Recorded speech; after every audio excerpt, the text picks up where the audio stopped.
இது உளுந்தந்தோறு கடந்த காலத்தை ஞாபகப்படுத்தும். எங்க அப்பத்தா, எங்க அம்மா, என் மாமியா, சேமியா எல்லாத்தையும் ஞாபகப்படுத்தும்.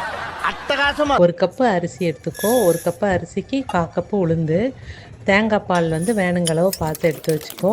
வெந்தயம், அப்புறம் பூண்டை நல்லா ஒரு 5-6 பல் பூண்டை நல்லா உரித்து எடுத்து வச்சுக்கோ. வெந்தயத்தை வெறுமனை வறுக்கணுன்னா எண்ணெயெல்லாம் விடக்கூடாது, இருப்பு சட்டியில் வெறுமனை வறுத்துக்க. அப்புறம் உளுந்தையும் நல்லா வறுத்துக்கோ. அதில் ரெண்டையும் ஒன்றா போட்டு வறுத்தேனாலும் ஓகே தான். நல்லா வறுத்து எடுத்து வச்சுக்கோ. வச்சுட்டு அரிசி, உளுந்து, வெந்தயம் இதை நல்லா தண்ணியில் களைஞ்சிக்க.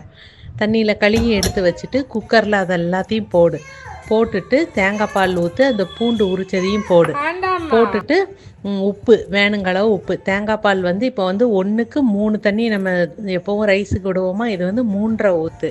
ஏன்னா அதில் நம்ம உளுந்தெல்லாம் போடுறதுனால அதுக்கு சேர்த்து வேணும். 3.5 டம்ளர் தண்ணி ஊற்று. கொஞ்சமாக தேங்காய் பூ இருந்தாலும் மேல்டாக்கில் போட்டுக்கோ. போட்டேன்னா அது ரொம்பவே நல்லாயிருக்கும். தேவையான அளவு உப்பு அதையும் போட்டு குக்கரில் வச்சு ஆன் பண்ணிவிட்டு வேணுங்களவு 3 சத்தம்.